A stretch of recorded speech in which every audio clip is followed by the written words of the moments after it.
Ayo berinvestasi akhirat, bangun rumahmu di surganya. Sempurnakanlah ibadah Anda dengan beramal jariah yang pahalanya tidak terputus hingga akhir kiamat dengan ikut berdonasi untuk pembangunan Masjid Agung Al-Akbar Kota Sorong. Bismillahirrahmanirrahim. Assalamualaikum warahmatullahi wabarakatuh. Alhamdulillahilladzi an'ama alaina bi ni'matil iman wal islam. Wassalatu wassalamu ala Rasulillah wa ala alihi wa sahbihi ajma'in. Amma ba'd.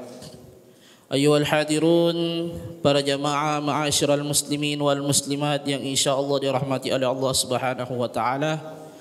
Bersyukur kita senantiasa tak henti-hentinya bermunajat, memanjatkan kesyukuran kehadirat Allah Subhanahu wa taala, yang mana pada subuh hari ini kita sudah memasuki hari ke-20 ya. Ya, jadi yang ke-20 di bulan suci Ramadan 1444 Hijriah. Salawat serta salam senantiasa tetap tercurahkan kepada baginda Rasulullah sallallahu alaihi wasallam. Allahumma shalli wa sallim.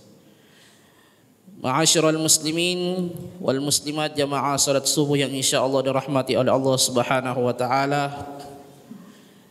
Dari beberapa orang yang diklaim atau dikabarkan dalam hadis Rasulullah sallallahu alaihi wasallam, ada beberapa orang yang dikabarkan akan mendapatkan celaka di dunia ini. Salah satu orang yang diklaim menjadi orang yang celaka menurut salah satu riwayat hadis Rasulullah sallallahu alaihi wasallam, yaitu orang yang mendapati bulan suci Ramadan, memasuki bulan suci Ramadan, akan tetapi dia keluar di bulan suci Ramadan, melewati bulan suci Ramadan, akan tetapi tidak diampuni dosa-dosanya dari Allah Subhanahu wa taala. Oleh karena itu, kita bisa merujuk dari firman Allah Subhanahu wa taala dalam surah Al-Imran ayat 133 yang berbunyi, A'udzubillahi minasyaitonirrajim. Bismillahirrahmanirrahim. Wasari'u ila maghfiratin min rabbikum wa jannah. Jadi di sini wasari'u ila maghfiratin min rabbikum wa jannah, dan bersegeralah kamu mencari ampunan dari Tuhanmu dan mendapatkan surga. Arduhas samawati wal ardh, yang luasnya seluas langit dan bumi. Uiddat lil muttaqin, yang disediakan bagi orang-orang yang bertakwa.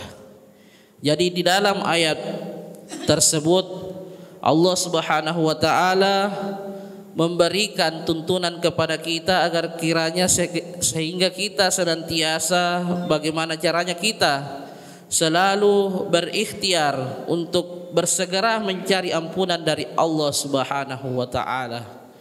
Yang mana di bulan suci Ramadan ini seringkali kita ketahui bersama bahwasanya bulan suci Ramadan ini adalah bulan yang hanya dimiliki oleh umat Rasulullah sallallahu alaihi wasallam, yang tidak dimiliki oleh umat-umat sebelumnya. Banyak di antara umat-umat sebelumnya yang diberikan umur oleh Allah Subhanahu wa taala berkali-kali lipat daripada umur kita yang umurnya umatnya Rasulullah sallallahu alaihi wasallam. Akan tetapi pahalanya bisa kita dapatkan menyamai bahkan melebihi daripada umat-umat sebelumnya. Kenapa? Salah satunya karena kita diberikan kemuliaan dengan adanya yang namanya bulan suci Ramadan. Jadi tidak eloklah ketika kita mendapati bulan suci Ramadan kemudian kita tidak mendapatkan ampunan dari Allah Subhanahu wa taala ketika kita melewati bulan suci Ramadan. Sangatlah disayangkan ketika masuknya bulan suci Ramadan kita termotivasi dengan baik, akan tetapi di sisa-sisa akhir bulan suci Ramadan kita mulai kendor. Tapi memang namanya kita dari tahun ke tahun polanya kita mendapati pola yang sama. Jadi ibaratnya kita kalau kita berkompetisi dalam sebuah olahraga, misalnya kita berlomba lari, kadang-kadang kalau kita di awal-awal di start itu kita masih banyak sekali orang yang berkompetisi di situ. Akan tetapi kalau detik-detik akhir untuk mencapai finish itu sangat langka dan bahkan sedikit sekali yang bisa mendapati yang namanya titik finish sampai di akhir. Oleh karena itu berbahagialah kita yang masih mempunyai semangat untuk senantiasa berlomba-lomba di dalam kebaikan. Jadi banyak sekali amalan-amalan yang dapat kita perbuat di akhir-akhir bulan suci Ramadan ini. Salah satunya ada yang kita selalu idam-idamkan sebagai umat muslim, yaitu memperoleh malam Lailatul Qadar. Jadi ini Allah Subhanahu wa taala sengaja merahasiakan kapan atau malam keberapa yang namanya turunnya malam Lailatul Qadar.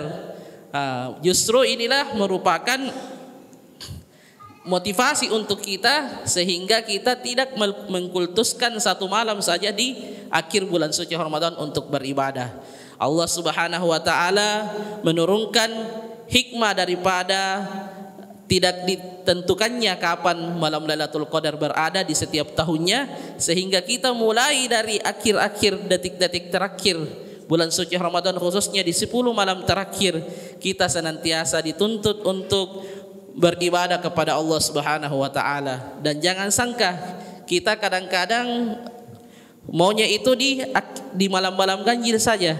Tapi kalau kita ingin memperoleh ampunan dari Allah Subhanahu wa taala, kita harus beribadah bukan hanya malam ganjilnya, akan tetapi pada malam-malam yang genapnya juga kita samakan, sehingga Allah Subhanahu wa taala melihat apa yang kita kerjakan tersebut. Kemudian membaca Al-Quran, karena senantiasa kita yang namanya di bulan suci Ramadan ini tidak lepas daripada membaca Al-Quran, yang merupakan amalan-amalan atau salah satu amalan utama yang senantiasa kita harus perbuat ketika datangnya bulan suci Ramadan. Kita harus introspeksi di 20 hari yang kita lewati ini, apakah kita sudah mengkhatamkan Al-Quran atau belum? Apakah kita sudah mentadabburi Al-Quran atau belum? Kalau kita belum, masih ada 10 malam atau 10 hari di bulan suci Ramadan ini, di sisa-sisa bulan suci Ramadan, mari kita manfaatkan dengan sebaik-baiknya, sehingga insya Allah Allah Subhanahu wa taala memberikan ampunan kepada kita sekalian. Sekian dari kami, mohon maaf atas segala kekurangan, wabillahi taufik wal hidayah. Wassalamualaikum warahmatullahi wabarakatuh. Ayo dukung media dakwah Masjid Agung Al-Akbar dengan ikut berdonasi pengadaan alat multimedia dan operasional dakwah. Usia boleh terputus, pahala jariah mengalir terus.